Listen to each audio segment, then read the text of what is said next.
하나님은 십자가 길을 가는 우리들에게 어떤 권세와 영광을 약속하셨습니까? 오늘 제가 요즘 말씀 읽은 말씀이지만 다시 한번 선포하면서 이 말씀을 통해서 주님께서 어떤 권세와 영광을 줬는지 한번 들어보십시오. 우리가 종종 읽는 말씀이지만 과연 우리는 하나님께서 우리에게 주신 이 권세와 영광을 알고 있는지, 그리고 이것을 실제적으로 누리고 있는지, 누리고 있지 못하다면 왜 누리지 못하고 있는지 여러분 한번 실험해 보셨습니까?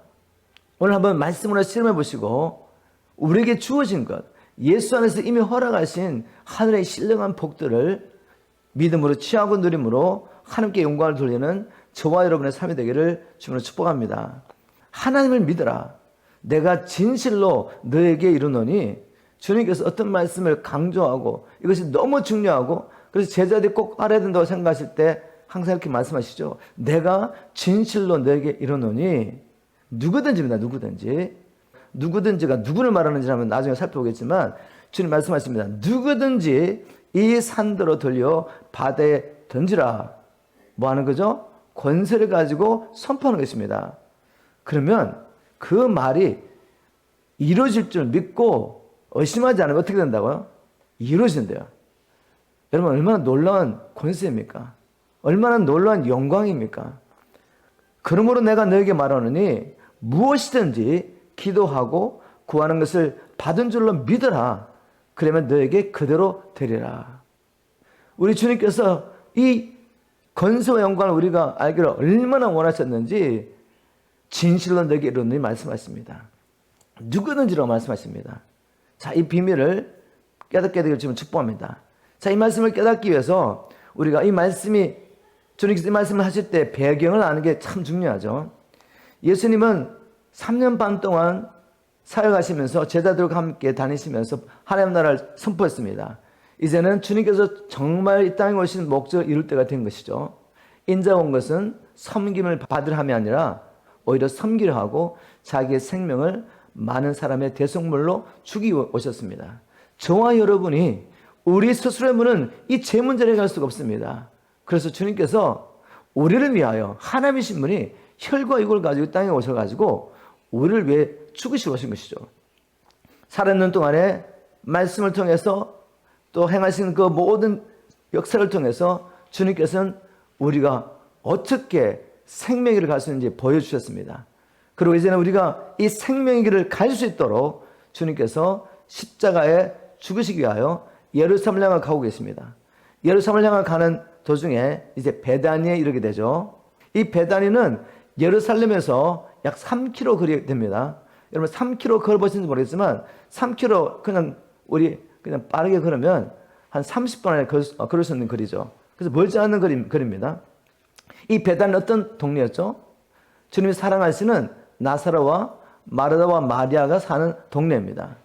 여러분 잘 아시죠? 요한복음 11장에 바로 예루살렘 근처에 있는 이 베다니에 살고 있는 죽은 나사로를 주님이 살리자 이 소문이 예루살렘까지 그냥 직통으로 그냥 전달됩니다.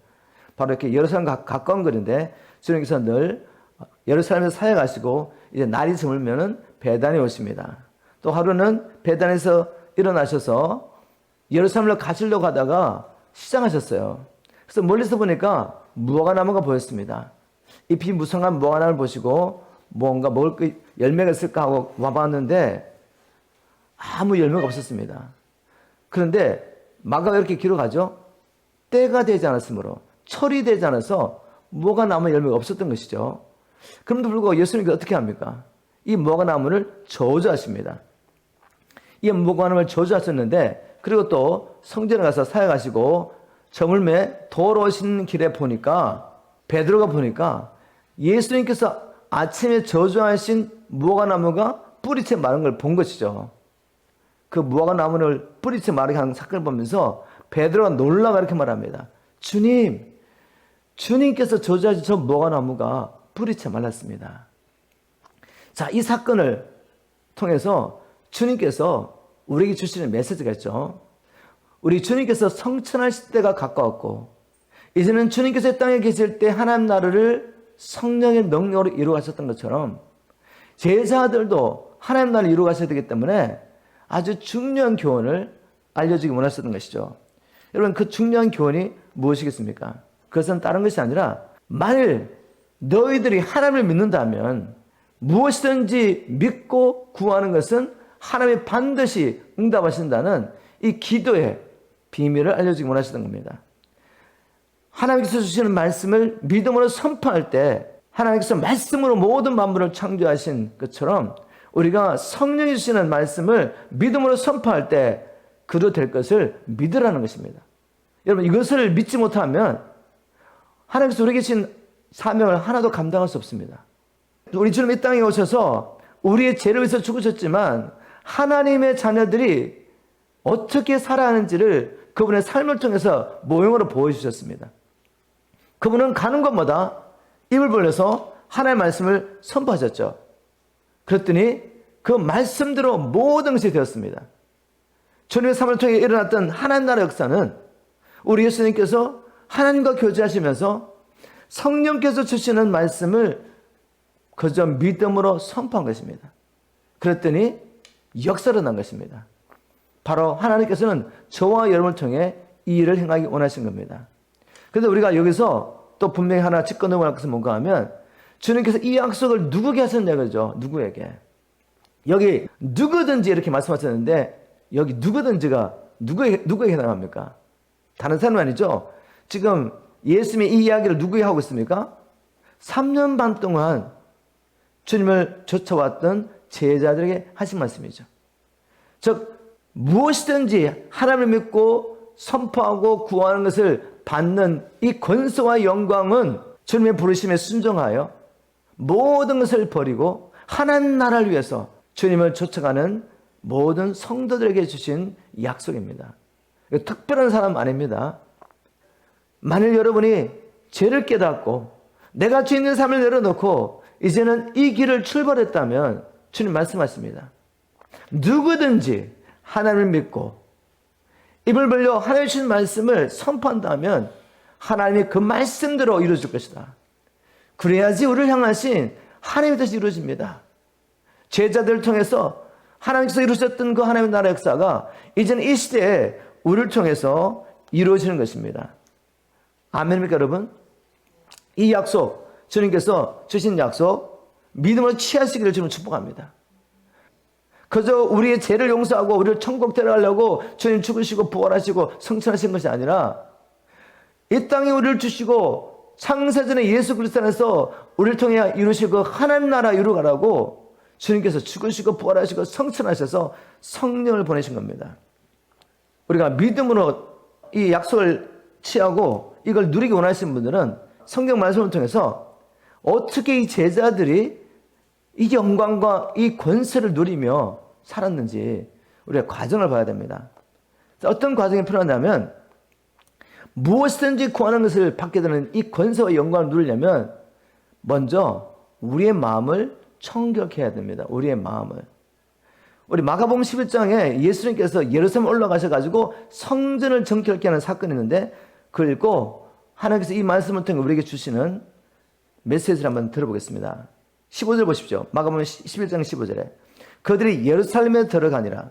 예수께서 성전에 들어가사 성전 안에서 매매하는 자들을 내쫓으시며 돈 바꾸는 자들의 상과 비둘기 파는 자들의 의자를 둘러 엎으시며 아무나 물건을 가지고 성전 안으로 지나다님을 허락하지 아니하시고 이에 가르쳐 이르시되 기록된 바 내 집은 만민이 기도하는 집이라 치감을 받으리라 하지 아니하였느냐. 너희는 강도의 구려를 만들었도다 하시면서 어떻게 하십니까? 주님께서 하나님 주신 그 의분으로 성전에서 매매한 자를 다 쫓아내보내시고 돈 바꾸고 비둘기 바꾸는 사람들의 이 상을 뒤집고 의자를 뒤집으시면서 성전을 청결케 합니다. 이것을 통해 주님께서 우리에게 주신 메시지였다는 것이죠. 여러분 이제 성전이 어디에 있습니까? 우리 안에 있죠. 바울은 이렇게 말했습니다. 너희는 너희가 하나님의 성전인 것과 하나님의 성령이 너희 안에 계신 것을 알지 못하느냐. 누구든지 하나님의 성전을 더럽히면 예수님 당시에 유대인들이 성전을 그렇게 더럽혔던 것처럼 종교 지도자들이 더럽혔죠.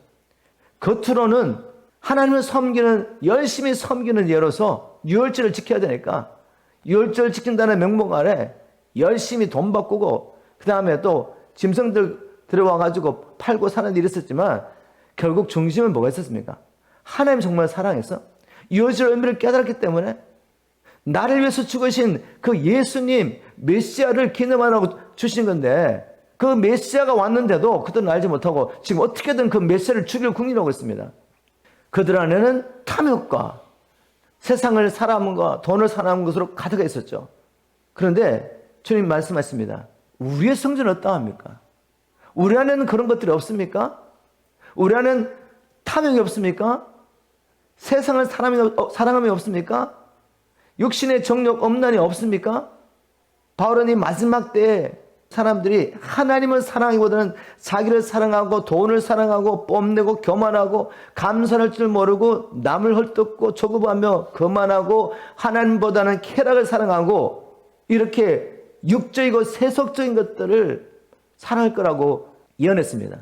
우리에게는 이런 게 없냐 이거죠. 여러분 우리 안에도 이런 것들이 세상의 것들이 가득할 수 있습니다. 이렇게 세상의 것이 가득한데 어찌 우리가 성전된 자로서 성전은 기도하는 집인데 하나님 앞에 성령 안에서 기도를 할 수가 있겠습니까? 우리가 무엇이든지 선포하고 구하는 것을 주님이 응답하시는데 이 무엇이든지는 내가 원하는 것을 뭐든지 들어준다는 말이 아니에요. 많은 분들이 그렇게 오해했죠. 내게 소원이 있습니다. 그런데 그 소원을 하나님 앞에 올려드리고 무엇이든지 하나님 앞에 구하면 주신다는 이 약속 붙잡고 열심히 금식하며 기도하고 부르짖습니다. 그런데 종종 이렇게도 응답을 받았다고 말하는 사람이 있어요. 그러나 주님은 그런 의도로서 이렇게 말한 게 아닙니다. 하나님 나라를 이루가는 우리, 창세전에 이 땅에 하나님 나라를 이루도록 우리를 자기 백성 삼으신 하나님께서는 어떤 방법으로 하나님 나라를 이 땅에 이루가십니까? 성령께서 주시는 음성을 듣고 믿음으로 내 눈으로 보기에는 도저히 될 것 같지 않는데 믿음으로 선포하는 것입니다. 그럴 때 하나님께서 그 믿음의 선포를 통해 창조 역사를 일으키기도 하시고 치유 역사를 일으키기도 하시고 심판을 쏟으시기도 하시고 하나님이 자기 나라를 이루어 가시는 겁니다. 여러분 믿으십니까? 그런데 내 이 성전 안에 주님의 음성을 들어야 되는데 온갖 잡념과 더럽고 악한 것들이 가득해요.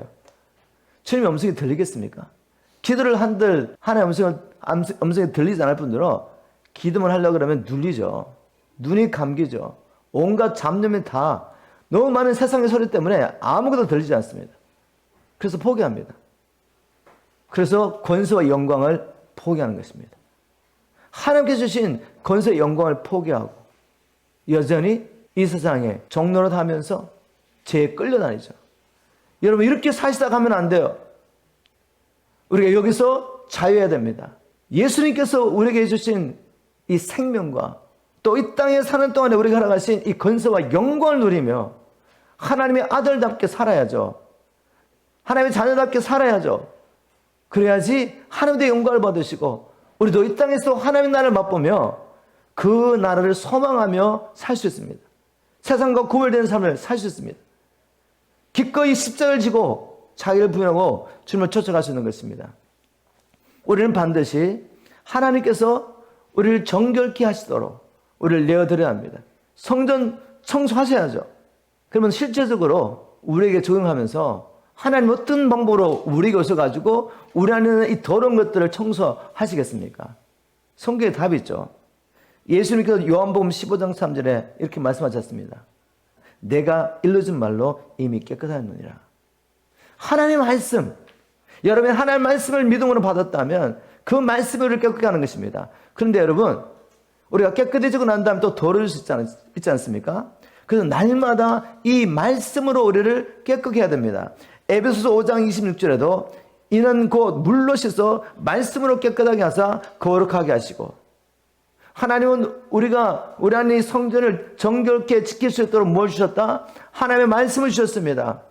그렇다면 우리가 하나님의 주신 이 권세와 영광을 누리며 무엇이든지 믿고 구하는 것을 받으라니 권세와 영광을 누리며 살면 어떻게 됩니까? 이거 정말 누리고 싶다면 하나님 앞에 와야죠. 성령의 빛 가운데서 말씀 앞에 서셔야죠. 하나님의 말씀 읽고 묵상하면서 성령께서 우리 안에 아직도 버리지 못한 것들, 하나님의 성전에 몰래 갖다 놓은 우상들, 바알과 아세라, 탐욕과 음란을 뿌리쳐 뽑아야죠. 하나님, 이거 뽑아주십시오. 저는 할 수가 없습니다. 그러나 우리가 우리 의지를 가지고 하나님 앞에 내어놓지 않으면 하나님은 일할 수 없습니다. 아무리 그걸 청력히 하기 원해도 하나님 앞에 가서 우리가 의지를 가지고 주님, 이거 뽑아주세요. 이 죄를 끊을 수 있도록 주님이 도와주십시오. 우리가 알기는 믿음으로 가서 날마다 씻는 것입니다. 말씀으로 씻어야 합니다. 우리가 교역사를 연구해보면 하나님 앞에 이 권세를 누리며 살았던 분들 있죠. 무엇이든지 믿고 구하는 것을 받고 누렸던 이 권세와 영광을 누리며 살았던 사람들이 있습니다. 그 중에 교회 다니는 사람은 거의 다 알고 있는 분이 있습니다. 조지 뮬러. 이 조지 뮬러라는 사람은 살아있는 동안에 5만 번 이상의 기도응답을 받았습니다. 그는 정말 이 약속을 누리며 살았어요. 그런데 이분이 습관을 따라 했던 일이 있습니다. 항상 하나님 앞에 나갈 때 무언가를 구하기 전에 성령의 음성을 듣기 위해서 부지런히 하나님의 말씀을 읽고 묵상했다는 거죠. 어떤 기도도 하기 전에 하나님 앞에 나갔습니다. 왜냐하면 하나님의 원리는 뭔가 하면 우리의 가진 바 담대한 것이 이것이니 우리가 무엇이든지 그의 뜻대로 구하는 것을 들었습니다. 너희가 구하다 받지 못하면 정령에 쓰려고 잘못 구함이니라. 하나님의 뜻대로 입을 벌려 선포해야지 무엇이든 내가 원하는 것을 구하면 준다는 약속이 아니거든요. 그럼 내가 구하는 것을 받아서 이루어지면 어떻게 되겠습니까? 하나님 나라가 아니죠. 인간 나라가 이루어지는 겁니다. 세상 사람과 똑같이. 하나님께서 우리를 열방 가운데서 불러주시고 거룩히 하신 것은 하나님 나라 이루어가는 하나님의 친백성으로 불러주신 것입니다. 이제는 우리가 입을 불려서 믿음으로 선포해야 할 것은 내 소원이 아니라 내 야망이 아니라 하나님의 뜻입니다. 성령께서 주신 말씀. 바로 그 말씀을 듣기 위해서 믿음의 선진들은 하나님 앞에 나가서 무릎을 꿇고 날마다 하나님의 말씀 앞에 서 있었던 것입니다. 믿음으로 서 있었던 겁니다. 주님 말씀하십시오. 그러고 난 다음에 하나님 말씀하시면 그 약속을 붙잡고 하나님 앞에 기도했죠. 또 어떤 사건 가운데서 주님의 뜻을 찾기 원하면 하나님의 뜻을 찾습니다. 주님, 이것이 정말 주님이 원하신 것이라면 말씀을 통해 확인해 주십시오. 그럼 하나님께서 말씀을 통해 보여주세요. 부족하지만 저도 이걸 배웠습니다. 한 가지만 예를 들면 제가 이제 주님을 만나고 난 다음에 정결을 오래 살다가 하나님의 말씀을 읽고 묵상하다가 거듭남을 체험했습니다. 그리고 하나님께서 성령의 능력을 주시고 그때부터 복음을 전하면서 막 살다 보니까 주위에 있는 분들이 집사님 같은 분이 신앙을 하시고 이제 목회자가 되어야죠. 막 이런 권면을 많이 하셨어요. 근데 저게는 정말 목회자가 되고 싶은 마음 1%도 없었습니다. 정말 없었습니다. 차라리 평신 들어서 우리 가정과 교회의 필요를 재정적으로 채우면서 그렇게 섬기고 싶었습니다. 그런데 너무 많은 이제 이야기를 많이 들었고 또 어떤 목사님이 오셔서 예언 기도까지 하셔가지고 이제는 기도하지 않을 수밖에 없었죠. 주님, 말씀해 주세요. 다른 사람의 이야기가 아니라 주님이 친히 말씀해 주세요. 내가 평생 이제 전임 사역자로서 복음만을 위해서 살아야 한다면 주님 말씀해 주세요. 저는 지금 평신도로서 얼마든지 이렇게 복음과 거리서 살고 있습니다. 근데 주님이 정말 하나님의 말씀을 읽고 묵상하는 가운데 에스겔서 34장 7절 8절 말씀을 통해 강하게 말씀하셨어요. 저는 항상 목사가 많다고 생각했거든요. 근데 주님 말씀하셨습니다. 주 여호와의 말씀에 내 양의 무리들이 덜짐승의 밥이 되고 노략거리가 된 것은 목자가 없습니다. 주님이 말씀하셨어요. 근데 그게 예전에도 몇 번 읽었던 말씀인데 그날은 성령의 음성으로 제게 왔습니다. 목자가 없습니다. 내 양무리들이 목자가 없어서 노략거리되고 덜짐승의 밥이 됐다고 말씀하시면서 목자를 찾는 주님의 음성이 들렸어요. 저를 불러주신 거죠. 제가 거기서 무너졌습니다. 그리고 그때부터 이 길을 가기 시작했습니다. 여러분 꼭 말씀 앞에 와서 날마다 말씀으로 우리의 마음을 정결케 하시고 하나님이 말씀하실 때 한번 순종해 보십시오. 전혀 이루어질 것 같지 않는 그런 상황 가운데서 하나님의 말씀에 순종하면 주님께서 일하신 것을 우리가 경험할 수 있습니다. 또 한 가지, 이 제자의 삶을 통해서 주신 약속, 무엇이든 믿고 구하는 것을 받기 위해서는 우리의 결단만으로는 자기 부인 할 수 없다는 걸 뼈저리게 체험하셔야 돼요. 제자들이 어떤 일이 일어났습니까? 특별히 베드로에게 어떤 일이 일어났는지 우리 마가복음 14장 27절 보겠습니다.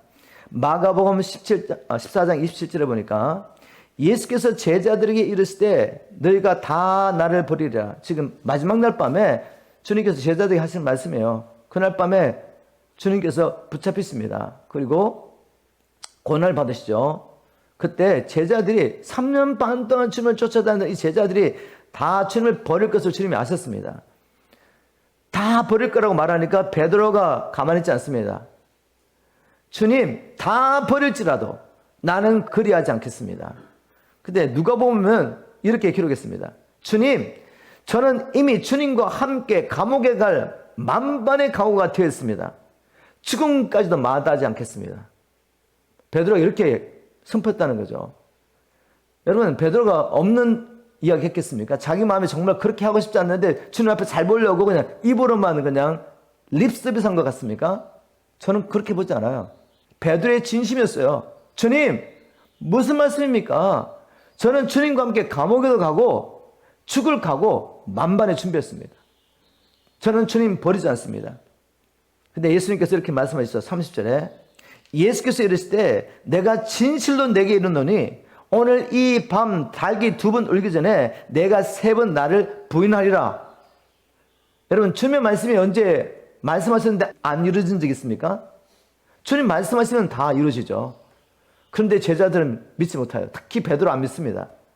베드로가 힘있게 말하되 내가 주와 함께 죽을지언정 주를 부인하지 않겠나이다 하고 모든 제자도 이와 같이 말하니라. 즉 예수님의 제자들, 베드로와 모든 제자들이 자기를 부인하고 십자가 길을 가겠다고 결단하고 따라왔단 말이에요. 3년 반 동안. 그죠? 근데 결국 어떻게 됐습니까? 죽음 앞에서 사람을 두려워하면서 베드로가 계집 여자 앞에서도 주님을 부인하죠. 주님을 모른다고 부인하면서 나중에는 예수님을 저주하면서까지 나는 이 사람 모르다가 부인해버려요. 그리고 어떻게 합니까? 주님과 눈이 마주쳐요. 주님 말씀이 기억났습니다. 그리고 통곡하죠, 통곡. 나는 정말 감옥에까지 죽는 데까지 내 사랑하는 우리 주님 따라가고 싶었는데 자기 부인하지 못한 거죠. 여러분, 이것이 우리의 모습이 아닌가요? 우리가 완전히 이렇게 끼어져야 합니다. 끼어져야 해. 아, 나는 결단해도 주님을 쫓아갈 수 없구나. 나는 내 스스로면 나를 부인하고 십자가를 지고 주님을 못 쫓아갈 수 없구나. 제가 믿기로는 우리 모든 이걸 다 경험했습니다. 그러면 안 되잖아요. 그죠? 근데 문제는 뭐예요? 여기서 포기하는 거예요. 아, 포기해서 되겠습니까? 내 스스로로 나를 부인할 수 없고 십자가를 지고 주님을 쫓아갈 수 없다고 그냥 내려놓으면 되겠습니까? 나는 안 되고 포기하면 되겠어요? 여러분, 마귀의 이야기에 지금 동의하고 있는 것입니다. 너 안 돼. 너 해봤잖아. 자기 부인 해봤지? 안 되는 거 알지? 왜 또 노력하냐? 누가 그렇게 살 수 있어? 너희 목사는 진짜 극단적인 교리를 가지고 지금 너희들에게 이야기하는 거야. 여러분, 그렇게 생각했습니까? 아니요. 주님 말씀하셨죠. 누구든지 나를 따라오려거든. 주님 안 따라가면 일사임금 따라가니까. 누구든지 나를 따라오려거든 자기를 부인하고 날마다 제 십자가를 지고 나를 쫓아간다. 여러분, 이렇게 안 가면 생명의 길을 갈 수 없어요. 가야 합니다. 안 된다고 나는 내 스스로 나를 부인할 수 없다는 것을 아는것으로 끝나면 안 돼요. 이 길을 가야 되기 때문에 주님 가르쳐 주세요라고 주님한테 물어봐야죠. 우리의 문제는 내가 내 스스로 십자가를 질 수 없다는 걸 아는데 그냥 포기하고 머물러 있는 것입니다. 우리 이 길을 가야 합니다, 여러분. 어떻게 갈 수 있습니까? 우리 주님이 이 길을 어떻게 가는지 보여주려고 오신 거죠. 우리 주님은 하나님의 아들이시기 때문에 그냥 십자가 지고 가신 줄 아십니까? 하나님의 아들이시니까 늘 자기 부인하고 아버지의 말씀을 선포한 줄 아십니까? 우리 주님은 우리와 똑같이 시련을 당하셨습니다. 고난을 통해 순종을 배우시고 우리와 같이 있었단 말이에요. 죄가 없으셨지만 우리가 똑같은 갈등에 계신 분이세요. 자기 생각에 계신 분입니다. 자, 우리 주님께서 어떻게 자기를 부인하고 십자가를 지셨죠? 마가복음 14장을 가보세요. 제가 32절부터 좀 길지만 38절까지 읽으면서 우리 주님은 이렇게 자신을 부인하시고 십자가를 지셨습니다. 우리가 이 길을 가야 합니다. 주님 보여주신 길. 그래서 우리도 우리를 부인하고 십자가를 져야 합니다. 32절 쉬운 말씀을 읽겠습니다. 겟세마네라 하는 동산에 오르자 예수께서 제자들에게 말씀하셨다. 내가 저기 가서 기도하는 동안에 너희는 여기 앉아 있으라. 자, 이 사건은 언제 일어났죠? 조금 전에 제자들에게 오늘 밤 너희들이 나를 다 버릴 거야. 근데 제자들은 혼장담했죠. 주님, 우리 주님 안 버립니다. 우리 중대가 따라할 겁니다. 그런데 자기 스스로 자기를 부인할 수 없다는 것, 십자가를 지고 주님을 쫓아갈 수 없다는 것을 몰랐어요. 그러나 주님은 아셨죠. 주님이 이제 곧 십자가를 지셔야 됩니다. 그러나 우리 주님도 자기 스스로는 자기를 부인할 수가 없고 십자가를 칠 수 없다는 걸 아셨습니다. 그래서 기도를 하신 것이죠. 33절 이렇게 말합니다. 그런데 예수께서는 베드로와 야고보와 요한만을 따로 데리고 올라가셨다. 이때 예수께서 큰 근심과 깊은 번민에 쌓여 말씀하셨다. 자기 부인을 해야 되는데 아버지 말씀에 순종해야 되는데 갈등이 있는 거면 내면 안에 갈등. 우리는 갈등 놓고 끝나잖아요. 우리 주님은 갈등하고 끝나지 않고 아버지의 뜻을 이루려고 지금 기도하십니다. 내 마음이 너무도 괴로워 죽을 지경이다. 그러니 너희는 여기 머물러 끼어 기도하고 있어라. 너희들도 기도하지 않으면 시험 드는 거야. 마태복음 26장 41절은 이 똑같은 사건 가운데 마태가 이걸 기록했죠. 시험에 들지 않게 끼어 기도하라는 말씀하십니다. 제자들에게. 결국 그들은 시험에 왔을 때 자기 부인에 실패합니다. 십자가를 지지 못해요. 왜? 기도한 일에 실패했기 때문에. 이제 35절 보니까 예수께서는 홀로 일어나 저만큼 걸어가시더니 땅이 엎드려 기도하셨다. 만일 그럴 수만 있으시다면 이 고난의 시간이 그냥 지나쳐 가게 해달라고 간절히 기도하셨다. 주님 뭐라고 기도하셨죠? 주님, 할 수만 있다면 제가 이 십자가 안 지게 해달라고 기도하신 겁니다. 또 더 깊이는 하나님 아버지와의 온전한 연합, 그 사랑의 관계에서 끊어지지 않도록 주님, 할 수만 있다면 이 잔이 그냥 지나가게 해주세요. 제가 고난의 십자가 안 지게 도와주십시오. 이렇게 기도한 겁니다. 우리 주님께도 자기 생각이 있었다니까요. 그런데 우리 주님 이렇게 기도합니다. 예수께서 이렇게 기도하셨다. 아버지, 나의 아버지, 아버지께서는 모든 일을 하실 수 있습니다. 그러니 이 잔을 내게서 치워주십시오. 그러나 내 뜻대로 하지 마시고 아버지의 뜻대로 하시옵소서. 여기서 우리 주님께서 기도하시는 목적은 뭐죠? 간절히 아버지 앞에 부르짖음으로 아버지의 마음을 바꾸려고 했던 겁니까? 만약 아버지의 마음 바뀌면 어떻게 되겠어요? 우리는 우리 죄로 죽어야 돼. 아시죠, 주님이 왜 오셨는지. 그렇지만 자기 마음이 있었다는 겁니다. 자기 마음이 있었던 거죠. 이걸 부인하지 않으면 십자가를 지을 수가 없고 십자가를 지지 못하면 우리가 살 수가 없어요.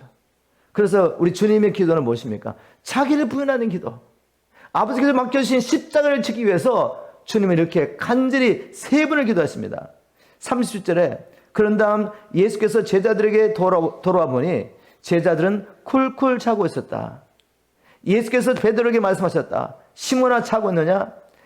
단 1시간도 깨어서 나와 함께 기도할 수 없단 말이냐? 저와 여러분이 십자가를 지고 이 생명의 길을 가지 못한다면, 하나님께서 주신 십자가의 길을 가는 자들에게 주신 이 권세와 영광을 누리지 못하고 있다면 뭡니까, 여러분? 1시간도 깨어서 기도할 수 없었단 말이죠. 어떻게 생각하세요, 여러분? 내가 왜 이 권세와 영광을 누리지 못하는 줄 아시겠습니까? 내가 내 스스로는 이 하나님의 말씀에 순종할 수 없다는 걸 알면서도 그냥 나는 할 수 없어, 그리고 그냥 포기하고 계시는 이유를 아시겠습니까? 하나님 앞에 나와서 예수님처럼 이렇게 기도하지 않기 때문에 그렇습니다. 너희는 깨어 시험에 빠지지 않도록 기도하라. 여러분, 제자들은 주님의 이 말씀에 귀를 기울이지 않았고 그래서 육신이 피곤하다고 그냥 잤습니다. 우리도 똑같지 않습니까? 나가서 일하고 집에 돌아오면 그냥 쉬고 싶지 않습니까? 육신은 그냥 내 육신이 편한 대로 TV 앞에 앉아있거나 또 요즘은 이제 미디어 보면서 앉아있거나 그냥 육신이 편한 걸 하고 싶죠. 하나님 말씀 읽고 무릎을 꿇고 기도하고 우리 주님께서 씨름하신 것처럼 내 안에 있는 이 갈등, 하나님을 부인하지 못하는 내 생각, 이것을 버리기 위해서 하나님 앞에 간절하게 이 마음이 내려질 때까지, 내 자아가 주님 앞에 철저히 복종될 때까지 씨름하면서 하는 기도가 없는 거죠. 그러니 어떻게 이 십자가를 갈 수가 있겠습니까? 하나님이 도와주셔야 되는데, 우리 예수님도 하나님의 도와주심으로 나중에 보면은 천사대 와서 예수님을 수송됩니다. 도와줍니다. 그래서 예수님께서 땀방울이 핏방울이 되기까지 씨름하는 기도를 하시는 거죠. 내면 안의 갈등과 함께. 여러분, 우리에게 이런 기도가 필요합니다. 그런 기도는 정말 전임사역자의 길을 가는 목사님 하시고, 목사님 우리가 얼마나 이 세상에 힘들게 사는지 몰라서 그런 이야기 하시지 기도할 시간이 어디 있습니까? 이렇게 말씀하십니까? 여러분, 저도 여러분과 똑같은 자리에서 일을 하면서 학교에 다니면서 선교단체를 하면서 교회를 섬기면서 또 애들 계속 나아가면서 그렇게 살았습니다. 저는 여러분에게 말씀할 수 있습니다. 이것은 내가 무엇을 정말로 중요하게 생각하느냐의 우선순위의 문제지 시간의 문제가 아니에요. 여러분, 잠 안 주무십니까? 밥 안 드세요? 다 드시잖아요. 금식 기도가 밥 먹는 것보다 중요하다고 생각하면 금식하면 기도하는 것입니다. 하나님의 얼굴을 구하면서 내가 하나님의 은혜와 능력을 받지 않고는 이 생명의 길을 갈 수가 없고, 생명의 길을 가지 않으면 어떻게 돼요? 멸망하게 되죠. 하나님께 주신 이 권세와 능력을 누리지 못합니다. 이 영광 가운데 살 수가 없어요. 그래서 저는 하나님 앞에 구할 수밖에 없습니다. 하나님 앞에 금식하며 기도하는데 내 눈에는 뭔가 보이지 않아요. 그렇지만 주님 앞에 기도합니다. 하나님의 이 기도를 받으시고 계시고, 하나님께서 약속하신 대로 성령을 우리에게 부어주시고, 나 우리 성도들에게 이 삶을 살게 할 것이라는 확신 가운데 구하는 거죠. 아무것도 보이지 않지만 가서 복음을 선포하는 주님의 말씀을 의지해서 나아가는 것입니다.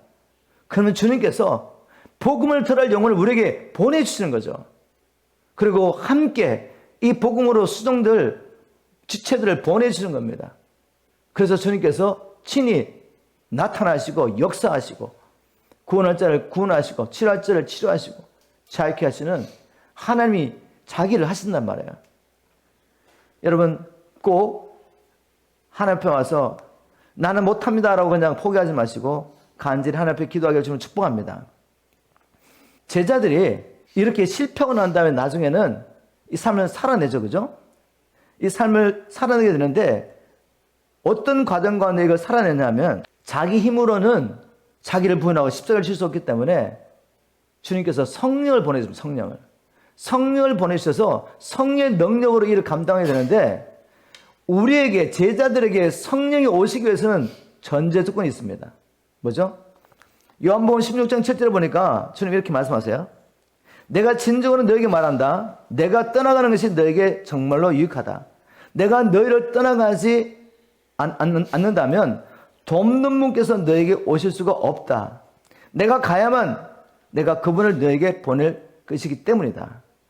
우리를 도와주시는 성령님의 도우심이 필요합니다. 그죠? 기도하는 일조차도.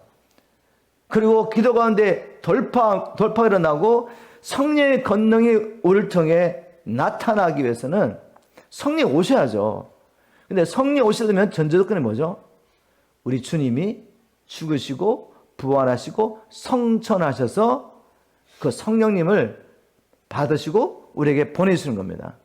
자, 결국 성령을 받고 난 다음에 제자들이 일을 하게 되는데 이 일을 위해서 우리 주님께서 죽으시고 부활하시고 성천하셔서 그 중보의 자리에 들어가시고 이제 성령이 임하게 됩니다. 지금 제가 말하는 이 성령이 임한다는 것은 성령의 능력세를 말합니다. 우리가 예수를 믿음으로 성령에 연합하는 세례로 생명을 얻게 됐습니다. 성령이 우리 안에 계시죠. 이제 우리에게 필요한 게 무엇입니까? 이것만으로 안 된다는 거죠. 성령의 능력세를 임해야 됩니다.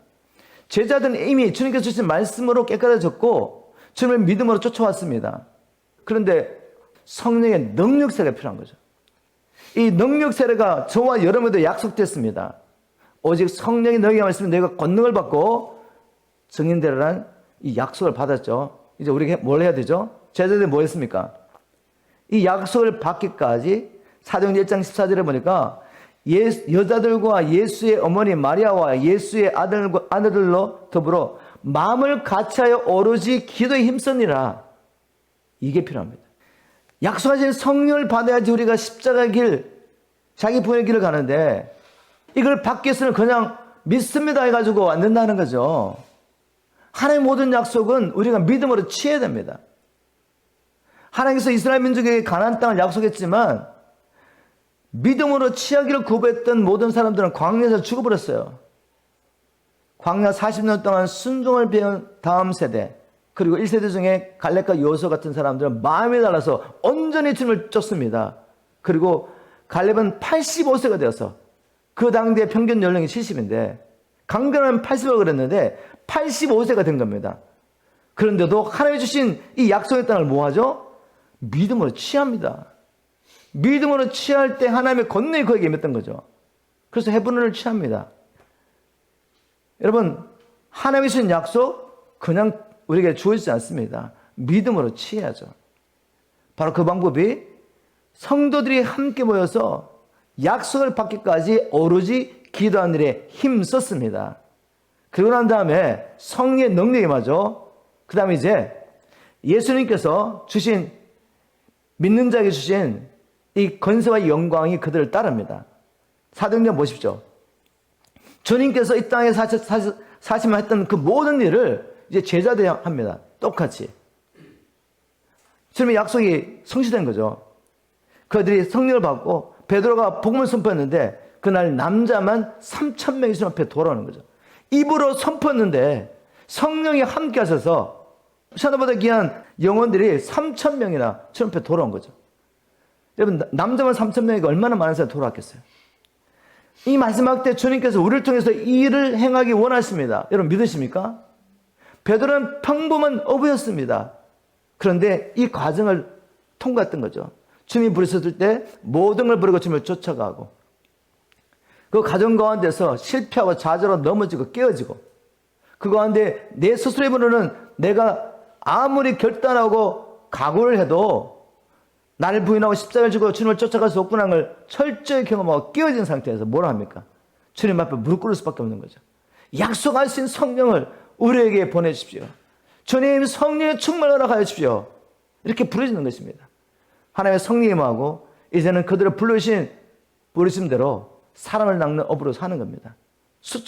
수만이 이 베드로의 사역을 통해 주님 앞에 돌아옵니다. 그리고 사도행전 3장에 보니까 이제 말하는 게 이루어지는 거예요. 베드로가 말을 하는데 선포하는데 이루어집니다. 나면서부터 안전병이 된 자가 있는데 주목해 보면서 성령의 감동을 깨닫고 말합니다. 은과 금은 내게 없거니와 내게 있는 것은 네게 주느니 나사렛 예수 그리스도 이름으로 일어나 걸어라. 여러분 어떻게 이렇게 말할 수 있겠어요? 나면서부터 안전병이 된 자인 걸 다 알고 있는데 성령이 말씀하신 겁니다. 선포해라. 보여주셨습니다. 그래서 말한 대로 듣지 않습니까? 베드로가 선포하니까 나면서부터 안전병이 일어나지 않습니까, 여러분? 주님의 약속이 이루어지는 거죠. 결국 베드로는 나중에 이 로마에 가서 거꾸로 십자가에 못 박혀 죽었다고 말합니다. 죽기까지 정말 따라간 것이죠. 어떻게 해요? 이 모든 과정을 통해서 성령이 함께하는 사람이 되었습니다. 베드로와 요한이 예전에는 기도하지 않았는데 이제는 시간을 정해놓고 성전을 올라가서 기도하는 모습이 사도행전 3장에 또 10장에 중간중간 이렇게 기록되어 있습니다. 우리가 제자들의 삶을 통해서 하나님께서 그 약속을 이루는 걸 보면서 사람은 할 수 없지만 하나님은 하실 수 있구나. 예수님을 통해 사셨던 그 성령님께서 이제는 철저히 깨어지고 무너지고 하나님만을 신뢰하는 제자를 통해 사는 걸 우리가 보게 됩니다. 그래서 예수님을 통해 이루어갔던 그 하나님의 나라가 이제는 제자를 통해서 이루어진 걸 보게 되죠. 주님께서 이제 우리에게 도전하십니다. 우리에게도 동일한 약속을 주셨고 우리를 통해 이 시대에 이 일을 이루어가기 원하십니다. 무엇이든지 구하는 것을 받게 되라는 주님의 이 약속은 십자가 길을 가기로 결단하고 이 길을 가고 있는 저와 여러분이 주신, 우리 모두에게 주신 권세와 영광입니다. 여러분, 이 권세와 영광을 누리고 싶지 않습니까? 저는 누리고 싶습니다. 저뿐만 아니라 여러분과 함께 누리고 싶습니다. 그렇다면 성령께서 오늘 이 제자들의 삶을 통해 보여주신 대로 이제는 우리 안에 있는 이 성전을 깨끗게 하셔야 됩니다. 이걸 원한다면 뭐 해야 되겠습니까? 삶이 바뀌어야죠. 우리 삶 가운데 최우선순위가 무엇이 되어야 됩니까? 날마다 주님 앞에, 말씀 앞에 서는 것입니다. 그리고 성령님께 기도하는 것입니다. 성령님, 제 안에 있는 모든 우상과 죄악을 보여주시고 이걸 뿌리째 뽑을 수 있도록 성령님 회개하신 영으로 역사해 주십시오. 저를 깨끗하게 해주십시오. 주님 말씀해 주십시오. 이렇게 해야 되지 않겠습니까? 그리고 우리의 삶 가운데 이제 말씀대로 순종을 살려고 하면 어떤 일이 납니까? 시련거림이 정말 많죠. 그때 또 자아를 붙잡지 마십시오. 그냥 깨어지십시오. 주님이 나를 깨트리도록 내어놓으란 말이죠. 그래야지 성령이 나를 통해 나타날 거 아닙니까? 그래야지 주님의 약속대로 우리가 이 권세와 영광을 누리며 살 수가 있는 것입니다. 우리가 이 약속의 말씀 붙잡고 오늘 함께 성령의 도우심을 구하며 간절히 기도하기를 주님 축복합니다. 주님 말씀하셨습니다. 전심으로 자기를 찾는 자에게 주님은 지금도 능력을 부어주십니다. 이 시간 간절한 마음으로 기도하는 저에게, 그리고 여러분에게, 우리 교회 위에 주님께서 약속하신 성령을 한량없이 부어주기를 주님으로 축복합니다.